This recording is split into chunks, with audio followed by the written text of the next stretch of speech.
Bonsoir à vous tous.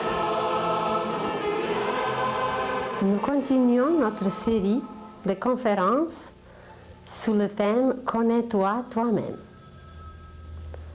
Aujourd'hui, nous allons parler de l'homme qui contient en lui l'univers. Il est une miniature de l'univers. Aux Indes, il y a des sages qui probablement n'ont rien à faire, alors ils s'amusent, ils prennent une coquille de noix de Grenoble et dans cette coquille, qui ressemble à un hémisphère du cerveau, ils placent 108 verges de soie. Et probablement qu'ils connaissent la structure de notre cerveau. Car notre cerveau est une miniature de galaxies. Comme peut-être cette coquille de noix est aussi une miniature de notre cerveau. Et même à travers la nature, à travers les fruits, à travers des légumes, nous allons découvrir de telles merveilles qu'on sera bien étonné à quel point tout se trouve en nous, à quel point tout est lié et à quel point tout ne fait qu'un. Alors imaginez la petite coquille d'une noix qui peut contenir des verges et des verges de soie. Et quand nous allons connaître la matière de notre cerveau, elle est assez soyeuse peut-être, elle est assez lumineuse, et nous serons bien étonnés combien de verges de cette matière soyeuse peut être placée dans une coquille semblable à notre cerveau. Et puisque ces sages savent s'amuser si bien, c'est que peut-être, on n'est pas certain, mais peut-être, ils connaissent la structure d'une galaxie. Alors imaginez qu'à travers ces correspondances, à travers une loi qui s'appelle la loi d'analogie, à travers une petite chose, nous allons connaître les plus grandes choses qui existent dans l'univers. Présentement, nous utilisons à peine 1/10 de notre cerveau. Alors, le reste, c'est à étudier.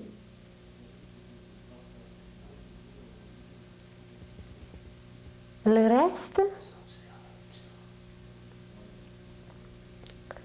c'est à apprendre et ensuite, à travers tout ce que nous possédons, à travers tout ce que nous avons en nous-mêmes, nous allons connaître l'univers entier. S'il y a une correspondance entre notre cerveau et entre galaxies, c'est que dans l'univers, il y a d'autres organismes, il y a d'autres objets, il y a d'autres unités qui se trouvent aussi en nous. Par exemple, il y a le soleil en nous. Il est même connu par certains ésotéristes, par les initiés, par les maîtres. Le soleil est connu comme un centre solaire qui s'appelle le plexus solaire, qui est situé au creux, au-dessus de l'estomac. Et dans ce creux, il y a comme un petit moulin, il y a comme un tourbillon qui nous annonce beaucoup de choses, mais nous ne sommes pas capables peut-être toujours de les comprendre. On dit on a mal au cœur. En réalité, ce n'est pas au cœur physique qu'on a mal, c'est qu'il y avait un sentiment qu'on a capté et ce sentiment, il ne correspond pas au niveau, au degré, au taux vibratoire de nos sentiments. Ça veut dire que c'était quelque chose qui n'accordait pas, qui ne sonnait pas, qui n'allait pas avec nos propres sentiments. Et dans ce cas, on dit « Oh, j'ai mal au cœur ». Mais ce mal au cœur, il n'est pas du tout physique, il se passe au niveau éthérique, à travers le plexus solaire, qui est un tourbillon extraordinaire et à travers lequel nous pouvons capter tout ce qui se passe non seulement chez nos amis, chez nos enfants, chez les humains, chez les animaux, mais nous pouvons capter les influences de l'univers entier, car ce plexus solaire, c'est une porte d'entrée. Comme chaque bâtisse, elle a une porte d'entrée, alors une porte d'entrée principale, car on peut avoir plusieurs portes. Alors cette porte principale d'entrée et de sortie, évidemment, c'est notre plexus solaire qui ressemble à un soleil. Ce sont des tourbillons très puissants. Nous parlerons plus tard de cela. Et à travers ce plexus solaire, nous recevons toutes les influences et nous envoyons beaucoup de choses. Donc, quand nous ouvrons, quand nous fermons les portes, on n'a jamais pensé que le même mouvement, que la même action, que la même chose, nous faisons en nous-mêmes chaque fois, seulement sur un autre plan, avec des matières beaucoup plus subtiles. Nous fermons les portes avec nos mains. Mais peut-être, au niveau plus subtil, nous avons d'autres mains qui ressemblent à petites baguettes magiques ou qui ressemblent aux antennes. Et voilà, ces petites antennes peuvent fermer et ouvrir nos portes, mais on ne les connaît pas. Alors n'importe qui peut pénétrer en nous, n'importe quoi peut sortir, comme si vous avez une maison où le propriétaire, où il n'est pas présent, où il n'est pas conscient, où il est endormi, et à cause de cela, n'importe qui peut entrer dans la maison. Il se passe la même chose avec nous. Et vous avez sûrement vu l'image de Jésus où son cœur est visible et il est placé au milieu. Il n'est pas placé à gauche, là où notre cœur se trouve, mais ce sacré cœur se trouve au milieu. Et en plus, il est entouré d'une flamme. Et voilà, dans la science initiatique, ce cœur s'appelle le cœur initiatique. Initiatique, qui veut dire ce qui nous mène à l'intérieur, celui qui nous mène à l'intérieur. Alors nous possédons donc un soleil en nous. Nous possédons encore beaucoup d'autres merveilles qu'on va trouver l'analogie, qu'on va trouver la correspondance. Par exemple, toute cellule de notre corps physique, toute cellule qui peut être analysée, vue, même touchée, nos cellules ont la forme d'une poire qui ressemble un peu aussi à un cœur. Alors, des milliers et des milliers de ces petites cellules qui ressemblent à une poire, à un petit panier d'une poire, en forme d'une poire. Et voyez, nous connaissons un fruit qui est le même, poire, et la correspondance, elle est là. Nous allons parler un jour de la pomme. Qu'est-ce qu'il y a dans la pomme? Pourquoi elle était utilisée dans la Bible? C'est tout un symbole, ce fruit magnifique. Comme une poire d'ailleurs, qui représente le cœur, qui représente en même temps notre cellule. Et si nous séparons une poire en deux, nous allons trouver deux oreilles. Les deux parties d'une poire, ce sont deux oreilles. Alors nos oreilles correspondent aussi à cela. Et à travers nos cellules, nous pouvons entendre. Notre corps transpire, notre corps travaille. À travers seulement les cellules de la peau, nous accomplissons tout un travail. Et voilà, comme cette cellule physique ressemble aux oreilles, si on les partage en deux, alors nous allons dire une expression qui est connue, on dit « on est tout oreille ». Et vous allez voir plus tard comment nous allons trouver des correspondances extraordinaires, que nos oreilles, on les trouve aussi à l'intérieur. On a par exemple les poumons qui sont deux oreilles, on a des reins qui sont deux oreilles. Nos pieds ressemblent aussi à deux grandes oreilles. Alors quand nous disons on est tout oreille, ça veut dire qu'on prête toute notre attention et par toutes nos cellules, nous captons, nous écoutons, nous entendons. On trouvera beaucoup d'autres correspondances à travers les fruits, à travers les légumes, à travers les minéraux, à travers les pierres précieuses. On va parler un jour, par exemple, des pierres précieuses. Et nous allons, d'ailleurs, si nous lisons l'Apocalypse, la description qui est donnée du temple, qui est donnée de la Nouvelle Jérusalem, nous allons trouver des merveilles et on ne nous a peut-être jamais expliqué que cette Nouvelle Jérusalem, c'est nous-mêmes, c'est notre corps, c'est le temple de l'Esprit où l'Esprit doit habiter. Alors quand on nous a dit « Ne savez-vous pas que vous êtes le temple de Dieu et que l'Esprit de Dieu vous habite ?» Eh bien, c'est justement ce temple, c'est notre corps. Et dans notre corps, comme on a dit tout à l'heure, il y a une porte d'entrée principale qui se trouve au niveau du plexus solaire, qui était connue.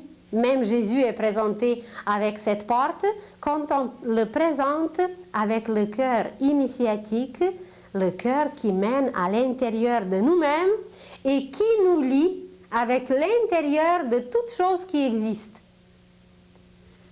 Alors, c'est une des portes, c'est une porte principale, mais nous avons beaucoup d'autres portes. On va découvrir qu'exactement comme c'est décrit dans l'Apocalypse, la Nouvelle Jérusalem, avec toutes ses portes et toutes ses merveilles, nous possédons aussi 12 portes. Sur la tête, nous avons 7 portes. On a 2 oreilles, on a 2 yeux, 2 narines et une bouche, ça fait 7 portes. Et chaque porte a un travail tellement merveilleux que seulement le symbolisme, seulement ce travail qu'une porte peut accomplir, c'est une science universelle, c'est une science cosmique. Ensuite, on a le nombril, on a 2 portes sur la poitrine qui sont fonctionnelles chez la femme et qui ne sont pas pour l'instant fonctionnelles chez l'homme. Et ensuite, 2 autres portes, ça serait facile de trouver pour tout le monde. Alors ça donne 5 autres portes, plus les 7 portes qui se trouvent sur la tête, alors ça donne 12. Ça donne 12. Pourquoi 12? On en parlera aussi plus tard. Ça correspond aux 12 signes du zodiaque, ça correspond à d'autres choses qui est au nombre de 12 en nous-mêmes. Un jour, nous parlerons de nos glandes, et que nos glandes, sur un autre plan, ont une correspondance éthérique qui s'appelle chakra. Ces chakras, ce sont des tourbillons d'énergie qui se trouvent en nous. Alors on va les énumérer un jour, on va les voir même à travers une autre image. Tout au long de la colonne vertébrale, nous possédons ces centrales et nous les utilisons constamment. Pour tout travail que nous faisons, pour toute manifestation qu'il faut accomplir, nous utilisons les énergies de ces 7 chakras. Le mot chakra veut dire roue. En sanskrit, ce mot veut dire roue, ça veut dire un tourbillon. Vous savez qu'une roue peut fonctionner très lentement ou elle peut marcher très rapidement. Vous imaginez un ventilateur et vous le branchez à une certaine vitesse, on peut encore voir ses rayons, il va tourbillonner à peine. Et quand on le branche à une autre vitesse, ça va devenir un tel tourbillon qu'on ne voit plus la roue, qu'on ne voit plus les rayons de la roue, mais on voit seulement un tourbillon. Alors en nous-mêmes, tout au long de la colonne vertébrale, il y a 7 roues principales, parce qu'on a d'autres qui sont secondaires, et ces 7 roues nous lient à certaines planètes, aux 7 planètes, elles nous lient aux 7 systèmes solaires qui nous influencent sans cesse, car vous le savez qu'il y a des systèmes et des systèmes solaires à l'infini. Alors nous recevons les énergies non seulement de notre soleil, mais des autres, à travers nos propres centres énergétiques. Ensuite, elle nous lie avec les mêmes chakras qui se trouvent au niveau cosmique. Il y a les centrales énergétiques au niveau cosmique et nous sommes liés à ces centrales et nous allons voir tout cela en images, mais plus tard. Alors, si nous regardons juste quelques petites correspondances, juste quelques petits faits qui nous échappent quelquefois, qu'on n'a pas vus ou qu'on ne nous a pas enseignés, nous allons découvrir qu'il y a vraiment des merveilles qui nous entourent et qu'on peut découvrir et qu'on peut s'émerveiller sans cesse. Alors l'homme représente par lui-même une miniature de l'univers. Un jour, nous parlerons d'une structure universelle qui ressemble à un arbre. Et cet arbre s'appelle l'arbre de vie. Et l'homme, sur cet arbre de vie, a sa place, car sur un arbre, il y a beaucoup de parties. Vous savez qu'il y a des feuilles, qu'il y a des fruits, qu'il y a des fleurs, qu'il y a des branches, qu'il y a le tronc, qu'il y a des racines. Et à chacune de ces parties, il y a même en nous des choses qui correspondent. Très bientôt, nous le verrons en image, comment la correspondance avec un arbre est extraordinaire. Et à quoi correspondent par exemple les feuilles d'un arbre qui s'en vont. Chaque automne, ces feuilles s'en vont et il y a une partie en nous-mêmes qui s'en va aussi après un cycle. Il y a en nous des racines qui sont beaucoup plus stables, qui sont beaucoup plus durables, car sans racines, aucun arbre ne peut exister. Il y a des fruits en nous et nous serons émerveillés comment partout et par tout ce que nous faisons, nous pouvons former un fruit, nous pouvons trouver en nous un fruit et l'offrir aux autres comme l'arbre le fait. Alors, à travers l'être humain, à travers ce thème qu'on a choisi, connais-toi toi-même, en nous connaissant graduellement, petit à petit, nous allons découvrir l'univers sans se déplacer pour débuter, sans aller trop loin. Par cette connaissance de l'être humain, nous allons découvrir l'univers, car tout est en nous. Nous sommes une miniature de l'univers qui s'appelle depuis des millénaires mini-cosme. Il existe un maxicosme qui est l'univers lui-même et il existe le mini-cosme qui est nous-mêmes. On nous a parlé par exemple dans la Bible de cet esprit devant le trône. Et c'est cet esprit devant le trône, nous allons le trouver en nous-mêmes. On a mentionné tout à l'heure des chakras.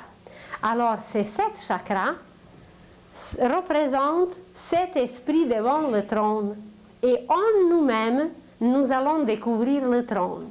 Donc même tout ce qui est décrit dans la Bible, même tout ce qu'on nous a enseigné, ou à travers les Écritures saintes, ou à travers la science, tout, absolument tout, nous allons découvrir en nous-mêmes.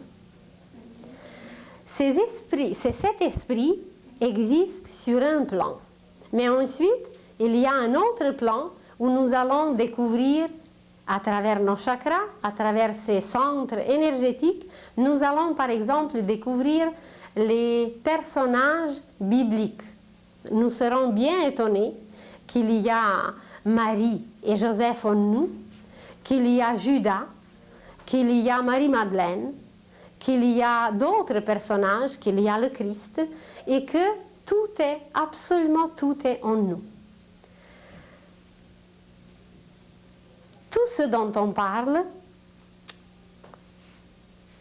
peut être présenté premièrement sur le plan physique, sur le plan tangible, sur le plan où toute analyse humaine, où toute la science humaine peut arriver à discerner, à analyser et à voir. Mais à part de ce côté physique, à part de ce côté qui est tangible et visible, l'homme est constitué d'autres matières qui sont vraiment des matières, mais ces matières ne sont pas perceptibles. Par exemple, imaginez une mère qui travaille quelque part dans une usine et tout d'un coup, elle ressent quelque chose, comme on a dit tout à l'heure, au cœur. Et cette expression au cœur, c'est justement à travers son plexus solaire, elle a reçu un message. Il y a quelque chose qui est entré en elle et elle est certaine que son enfant est en danger, ou que son enfant pleure, ou que son enfant a faim. Et il n'y aura personne au monde qui peut la convaincre que ce n'est pas vrai. Elle sera sûre et certaine, comme on dit, de son affaire. Ça veut dire elle est certaine que le message est capté et que c'est ainsi. Mais qu'est-ce que c'est qui l'a pénétré? Il n'y a aucun appareil, il n'y a aucune possibilité de mesurer, de capter, d'enregistrer ce qu'elle a capté. Et si elle arrive à la maison, immédiatement ou par la suite, si elle apprend qu'est-ce qu'il s'est passé, elle va vérifier que son message était véridique. Alors, elle a reçu une onde, elle a reçu un courant, elle a reçu une énergie, mais comment la nommer, comment la détecter, comment la déchiffrer ou mesurer? On dit, bien, c'est le niveau sentimental, c'est le niveau émotif. Elle a capté le désir, le besoin de son enfant. Alors, au niveau des sentiments, comme au niveau physique, l'homme travaille aussi avec certaines matières. Vous imaginez un jeune amoureux. Tout d'un coup, il aperçoit sa bien-aimée et il y a quelque chose en lui qui se passe. Sa circulation devient très rapide, son sang monte et même vous pouvez voir comment, où il devient rouge, où il change de couleur, et c'est tellement rapide qu'il n'y a aucune possibilité de maîtriser, de contrôler ce qui se passe. Alors au niveau physique, rien ne s'est passé, il reste sur place peut-être, sans bouger même, juste le fait qu'il a aperçu, qu'il a vu, disons sa bien-aimée, ou quelqu'un d'autre qu'il aime beaucoup. Tout un changement se produit et les effets sont tangibles, les effets sont physiques, mais ça s'est passé sur un autre plan. Personne ne l'a tapé, personne ne l'a touché, rien n'est arrivé jusqu'à son corps physique, visiblement, et pourtant tout un changement extraordinaire qui se passe en lui. Alors, on dit aujourd'hui, eh bien, c'est sur le plan émotionnel, c'est sur le plan des sentiments, mais nous travaillons avec ces matières. Imaginez que même quand on ne voit pas celui qu'on aime, ou même quand on ne voit pas celui qu'on n'aime pas, il y a des sentiments qui peuvent nous faire bouger, qui peuvent nous pousser à accomplir des gestes, qui peuvent nous pousser à accomplir des actions. Et il y a tout un remue-ménage qui se passe en nous sans toucher une matière quelconque visible. Et pourtant, ça fait travailler, ça fait pousser, ça fait agir. Et voilà, avec quelle matière on travaille? Eh bien, on dit, bien, c'est quelque chose au niveau des émotions. Il dit, ces émotions, quelquefois, étaient plus fortes que moi-même. C'est très vrai, ça peut devenir très forte qu'on ne contrôle plus rien. Mais on travaille avec ces émotions. On peut les diriger comme amour. On peut les diriger comme haine, on peut les diriger comme compassion, on peut les diriger comme méfiance, on peut les diriger très différemment. Et on sait un tout petit peu aujourd'hui que ça peut être positive ou négative, mais plus on ne sait pas. Et pourtant, très bientôt, nous aurons même des appareils pour mesurer, pour voir, pour contrôler, pour étudier toute cette matière avec laquelle nous travaillons sur le plan des sentiments. Aujourd'hui, ce plan est appelé astral. Astral parce que c'est un plan de lumière. C'est un plan des couleurs magnifiques. Et comme astre, c'est une lumière. Comme un astre, c'est le symbole de la lumière. Et sur ce plan, tout est lumière en couleur. Évidemment, c'est une lumière dont les vibrations sont assez au ralenti. Et à travers ces vibrations, à travers ces ondes que nous recevons, nous faisons tout un travail du premier souffle jusqu'au dernier soupir. Un petit bébé qui vient au monde, comment se fait-il qu'il sait? Comment se fait-il qu'il peut détecter si c'est sa mère ou si ce n'est pas sa mère? Si c'est sa mère, il va être bien, il ne va pas pleurer, mais dès que c'est un étranger et qu'il ne vibre pas autant avec cet étranger, alors il se mettra à pleurer. Alors déjà, un petit bébé qui est à peine quelques heures ici, il peut déjà travailler, et il travaille d'ailleurs déjà avec toutes ces matières qui nous sont aujourd'hui inconnues. Vous êtes chez vous, vous êtes bien, et tout d'un coup, une pensée vous vient, ce n'est pas un sentiment, c'est une pensée. Vous pensez à votre ami d'enfance, et vous avez l'impression que quelque chose se passe, et tout d'un coup, dans votre pensée, vous avez même des images, qui peuvent être des images belles, heureuses, ou des images d'une autre catégorie, d'un autre genre, et vous êtes sûr et certain qu'il y a quelque chose qui se passe avec cet ami. Si les pensées sont belles, c'est qu'il se prépare peut-être pour le mariage. Si ces pensées ne sont pas belles, il se peut qu'il est arrivé quelque chose de grave. Et par la suite, ou tout de suite, vous apprenez justement la nouvelle au sujet de votre ami. C'est que vous avez capté une matière, une image qu'on appelle aujourd'hui mentale. Et cette image est extrêmement vivante. Cette énergie, elle est très rapide. Et même si votre ami se trouve de l'autre côté de la Terre, vous pouvez capter sa pensée. Aujourd'hui, il y a énormément d'expériences qui se font dans ce sens. Par exemple, si vous avez lu le livre de 2 femmes américaines, Les recherches fantastiques en Russie, il y a beaucoup d'études qui se font au niveau mental, au sujet de la pensée, sur la puissance de la pensée. Alors, tout ce travail prouve déjà scientifiquement que nous travaillons sans cesse avec des matières et des matières au niveau de la pensée, au niveau mental.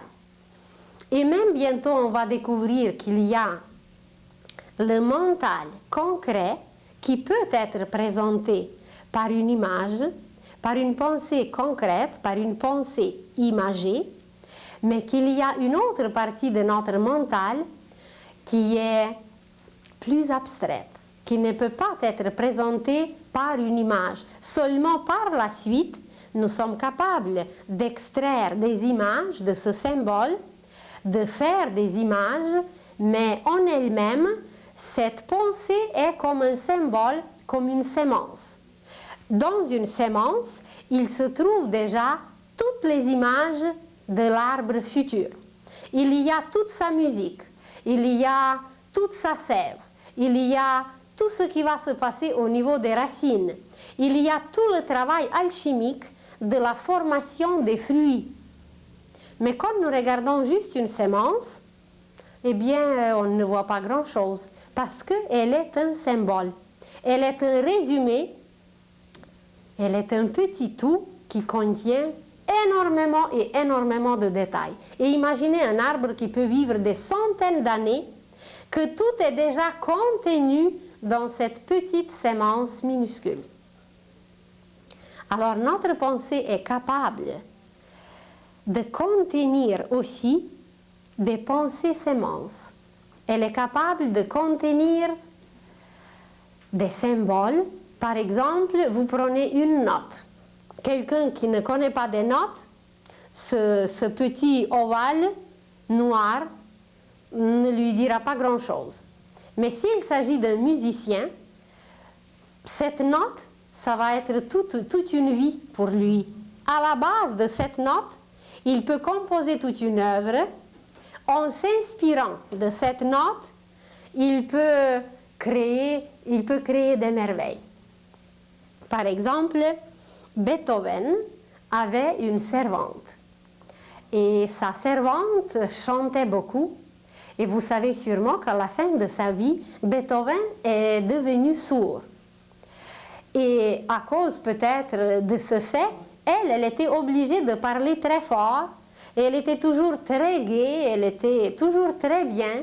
Et elle inspirait beaucoup Beethoven. Alors, il est arrivé quelque chose un matin et elle s'est mise à rire. Et elle a ri d'une telle façon que ça l'a inspirée pour toute une œuvre. Par exemple, elle riait « ha ha ha ha ». Alors ça lui a donné toute une idée pour réaliser quelque chose. Et imaginez maintenant que ce rire peut être transmis par des notes.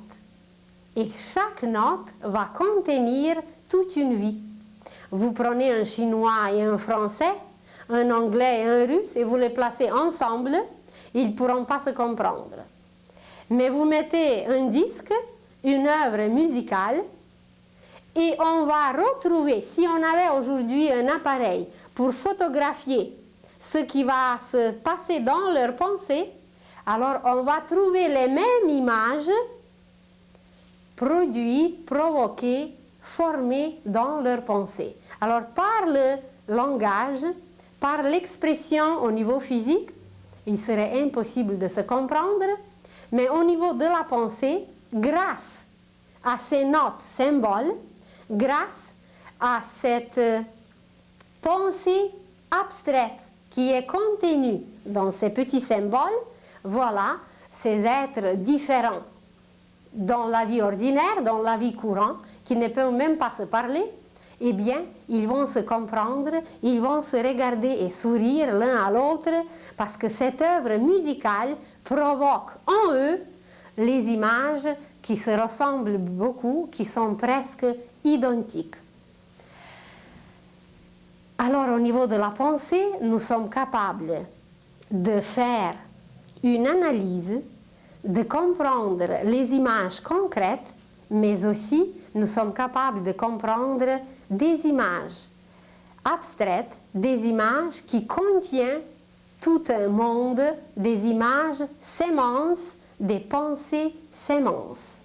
Ou vous prenez un mathématicien, ou vous prenez même la médecine par exemple. Les deux médecins, il y a un d'Italie et l'autre de notre pays.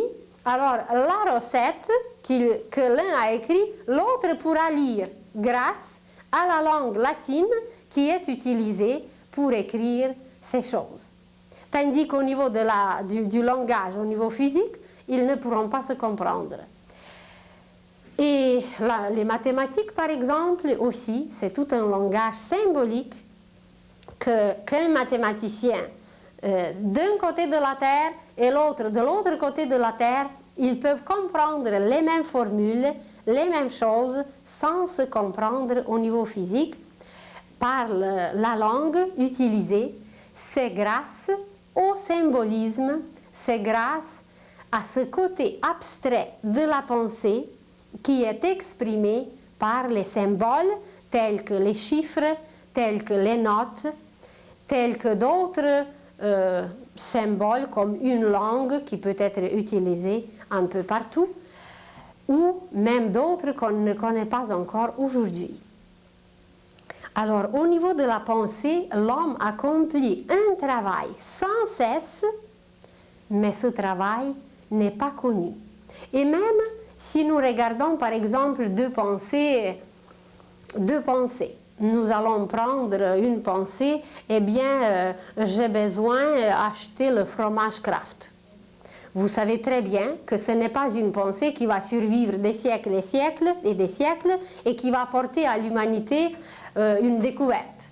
C'est une pensée image très ordinaire, très quotidienne, qui est là, que nous utilisons, mais qui n'a pas une valeur d'une pensée. Par exemple, ce qu'on a choisi, nous, connais-toi toi-même, aimez-vous les uns les autres, etc. Alors, même à travers ce que nous sommes capables d'exprimer, il y a des valeurs très différentes et chaque pensée, nous pouvons cataloguer, classer et placer à un degré spécial d'après sa valeur. Donc la matière qui compose « je dois acheter tel fromage », la matière n'est pas la même qui compose, comme celle qui compose une phrase qui va survivre des siècles et des siècles. Au commencement était le Verbe. Qu'est-ce que ça nous dit aujourd'hui encore? Même si cette phrase existe déjà des millénaires, nous ne la comprenons pas encore. Et imaginez qu'elle va encore exister des millénaires et un jour peut-être, nous la découvrirons. Nous découvrirons où elle est en nous et qu'est-ce qu'elle représente. Au commencement était le Verbe. Donc, elle est composée d'une matière tellement durable, tellement impérissable, qu'elle peut durer des siècles. Tandis qu'il y a des milliers et des milliers d'autres pensées, composées aussi d'une matière mentale, mais ces pensées étaient très peu durables. Ces pensées ont péri, ont vieilli et n'existent plus. Donc au niveau de la pensée, comme au niveau physique, il y a des métaux ordinaires, il y a des métaux précieux, il y a des pierres ordinaires, il y a des pierres précieuses, il y a des hommes ordinaires, il y a des hommes plus précieux, il y a des génies, il y a des saints, il y a des initiés, il y a des maîtres, il y a des anges. Alors, il y a des catégories et des catégories en tout. Et aujourd'hui, à peine, pour la première fois peut-être, nous parlons que même dans notre pensée, nous utilisons des matières très différentes, qui peut être comparées avec le travail de tisser. Imaginez une femme qui tisse, elle peut tisser un lainage, un tissu très épais, très rugueux, et une autre qui peut tisser la soie, quelque chose de très beau, qui va durer très longtemps, qui s'use plus lentement. Et voilà, dans notre pensée aussi, même on va apprendre comment utiliser ces matières, comment tisser, comment composer des pensées qui peuvent durer des siècles. Apparemment, depuis Socrate, aucune nouvelle pensée n'est apparue sur Terre. Alors imaginez qu'on n'a rien tissé, qu'on n'a rien fait, on utilise et puis on fait tourner toujours la même chose et toujours la même chose, sans inventer, sans capter et sans créer quelque chose de nouveau. Toutes ces choses, nous les vivons 24 heures par jour, seulement nous ne sommes pas conscients. Maintenant, imaginez qu'à part du système osseux, qui est très solide, qui est très tangible, que chaque os peut être classé, nommé, analysé, on a un autre système qui est beaucoup plus subtil et beaucoup plus rapide, c'est le système sanguin. C'est un système qui circule, qui va partout, qui emporte les impuretés, qui amène la vitalité. C'est un système qui est beaucoup plus rapide et beaucoup plus vivant. Au-dessus de ce système, nous avons un autre système qui est le système respiratoire. C'est un autre système qui est encore plus subtil car il travaille une autre matière. Il travaille une matière qui est encore plus subtile que le liquide. Alors, on a solide, liquide, et ensuite le gazeux. Ou le gazeux ou aérien, si on veut. Et quand nous regardons les éléments, il y a des solides, qui est la terre, il y a des liquides, qui est l'eau, il y a des gazeux, qui est l'air, et le quatrième élément qui est connu chez nous, c'est le feu. Et où est-ce qu'il se trouve ce feu en nous? Bien, on va se dire, c'est la chaleur. C'est vrai, c'est la chaleur, mais cette chaleur s'exprime à travers un système. Cette chaleur peut se transmettre. Vous rencontrez quelqu'un, et d'ailleurs on le dit, oh, il est très chaleureux. Et vous rencontrez quelqu'un d'autre, et vous dites, oh, qu'il est froid. On dit même qu'il a le cœur froid, qui est un non-sens dans le sens physique, parce qu'on ne peut pas avoir le cœur froid. C'est seulement celui qui meurt qui a le cœur froid. Alors, où se trouve cette chaleur qu'on cherche et qu'on dit qu'il est chaleureux et que son cœur n'est pas froid? Donc, c'est sur un autre plan. Et ce feu, cet élément feu, s'exprime en nous à travers le système nerveux. Alors, il y a le système osseux pour la terre, il y a le système sanguin pour l'eau, il y a le système respiratoire pour l'air, et il y a le système nerveux pour le feu. On dit d'ailleurs de quelqu'un qu'il est tout feu. Tout feu, eh bien, c'est que ce réseau extraordinaire qui travaille avec la chaleur intérieure, ce réseau est en ordre, ce réseau est très en forme, et voilà, tout se fait comme il faut, et quelqu'un peut manifester cette chaleur, qu'elle devienne même tangible et visible. Mais en dehors de ces systèmes que la médecine, que la science, que l'anatomie connaît aujourd'hui, en dehors de ces systèmes, nous avons beaucoup d'autres systèmes qui ne sont pas encore connus. Par exemple, on va apprendre justement bientôt ce système des chakras, ce système éthérique qui nourrit l'homme au niveau de la vitalité, au niveau des énergies qui nous donnent la santé, qui nous donnent la vigueur, qui nous lient même à beaucoup d'autres choses. Alors sur ce plan, l'homme travaille avec un autre réseau, avec un autre système qui est le système des chakras, le système éthérique. Mais au-dessus de ce système éthérique, nous avons encore d'autres systèmes. Vous avez sûrement entendu parler de l'aura. D'ailleurs, la science d'aujourd'hui l'a prouvé déjà. Il y a un couple russe qui a inventé un appareil pour photographier cette vitalité qui se trouve autour, par exemple, des feuilles, des plantes, des animaux et même des humains, autour d'un doigt. Alors, elle peut photographier déjà le côté éthérique, le côté subtil, le côté aurique. L'image que vous voyez, le corps physique, ce sont les contours noirs, et tout autour de ces contours se trouvent d'autres petites lignes qui sont en violet, ceux qui possèdent la couleur. Ces petites lignes violettes représentent notre fluide éthérique qui entoure le corps et qui a une certaine épaisseur, et ce fluide éthérique forme tout un corps car il nous pénètre, il nous transperce, et voilà, nous sommes entourés d'un double qui est notre force vitale, qui est ce côté, ce système éthérique. Ensuite, vous voyez un œuf qui nous entoure. Cet œuf vert, il représente notre corps émotionnel, notre corps astral ou sentimental, et c'est tout un réseau qui nourrit, qui envoie, qui capte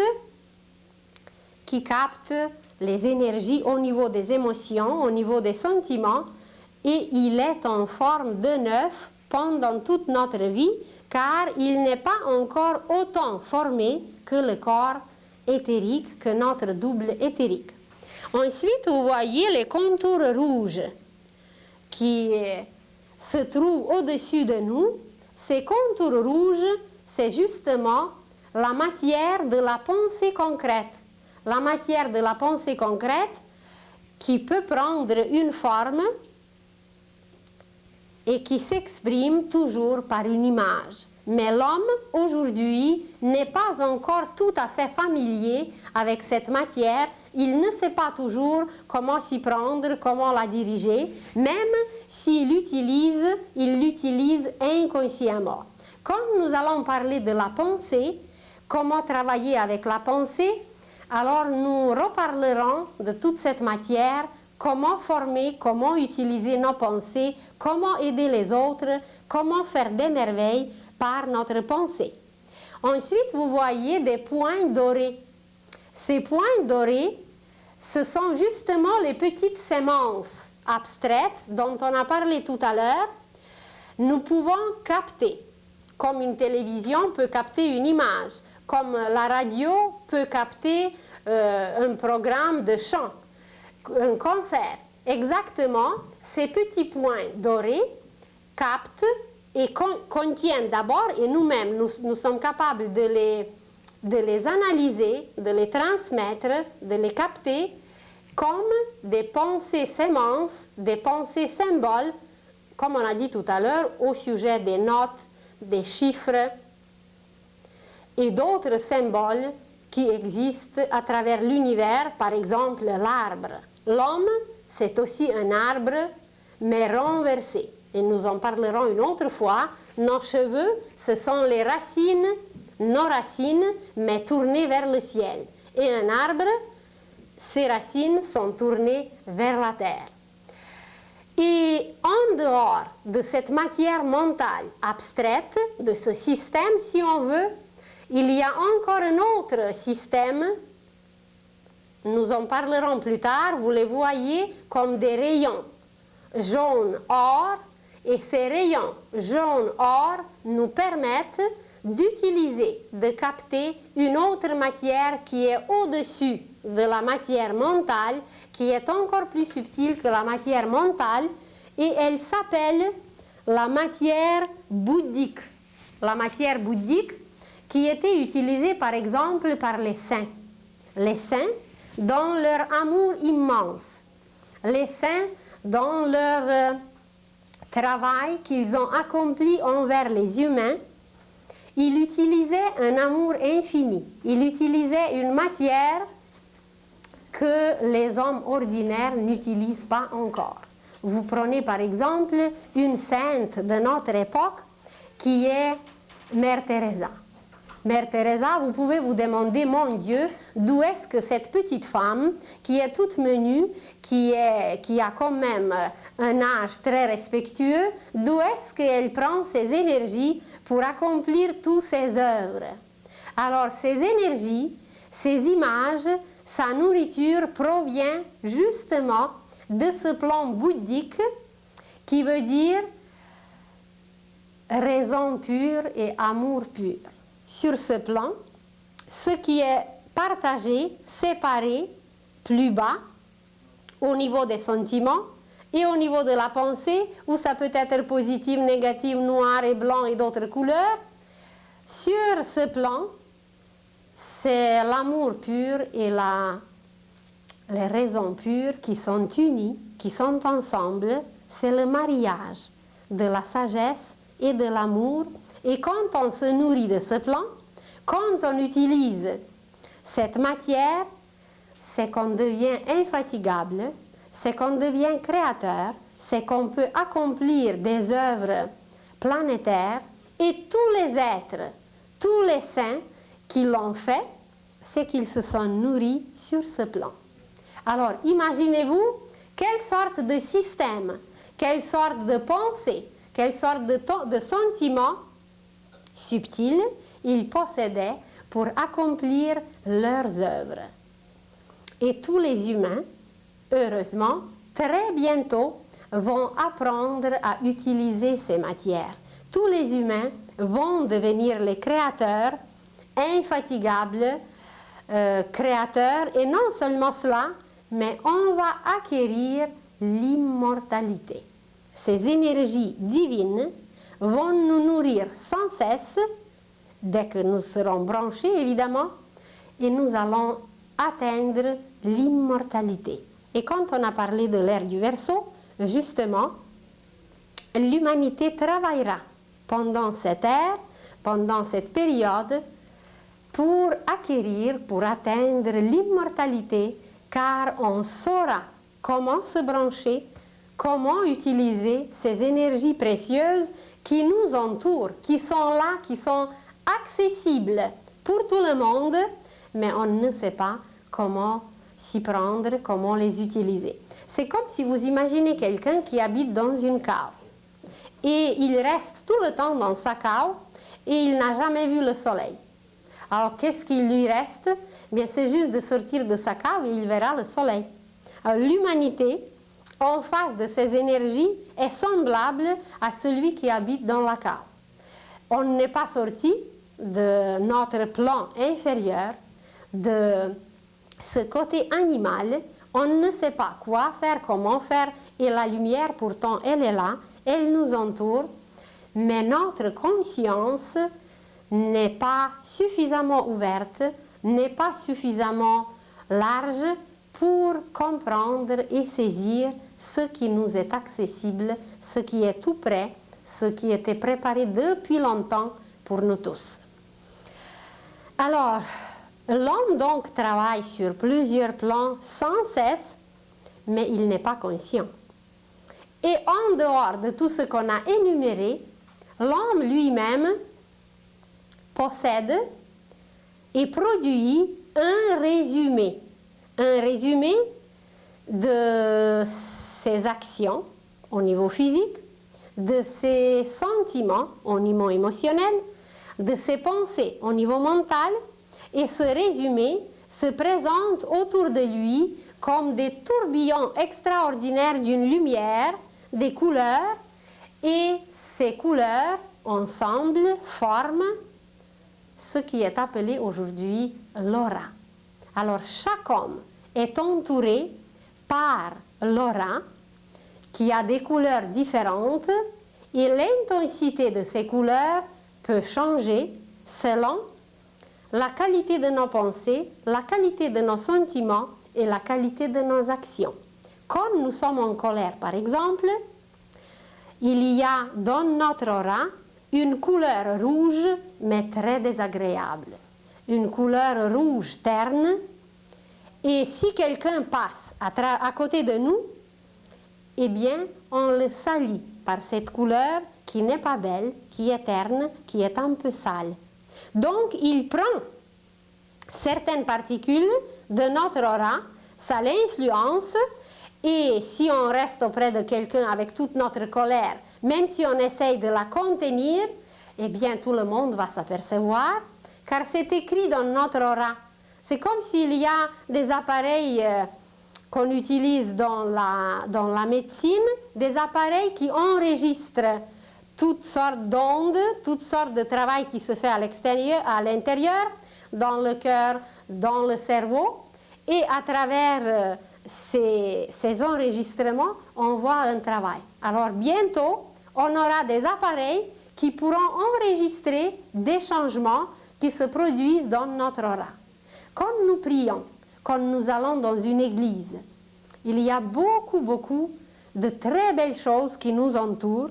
On peut même attirer des êtres, si vous voulez qu'on les appelle des anges, des êtres invisibles qui vont nous accompagner. Et si notre prière est très sincère, on peut se faire des amis parmi ces êtres invisibles et qui vont nous accompagner tout le temps.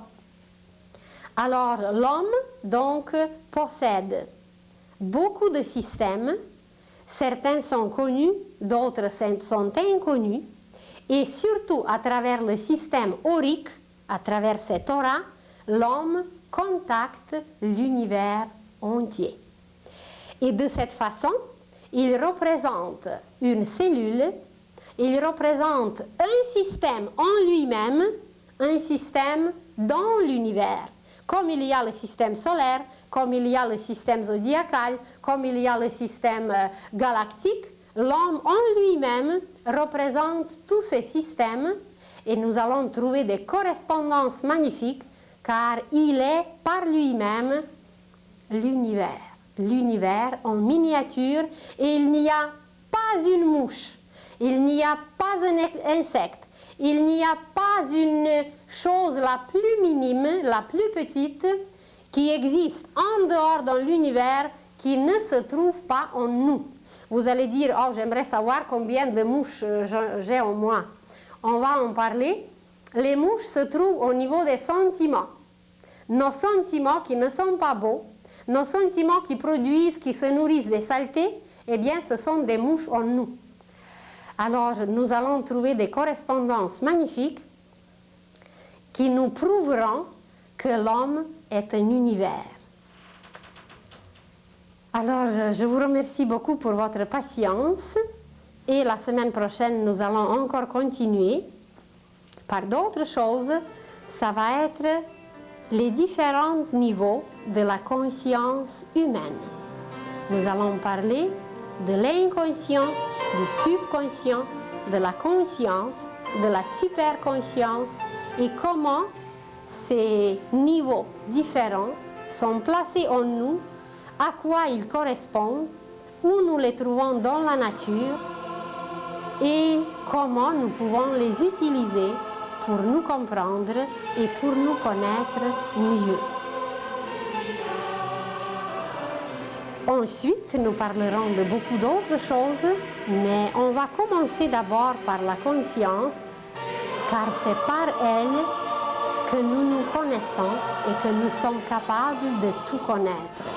Alors c'est un outil extraordinaire que nous utilisons plus ou moins bien, plus ou moins avec une notion exacte ou inexacte. Et pour l'utiliser mieux, nous en parlerons la prochaine fois.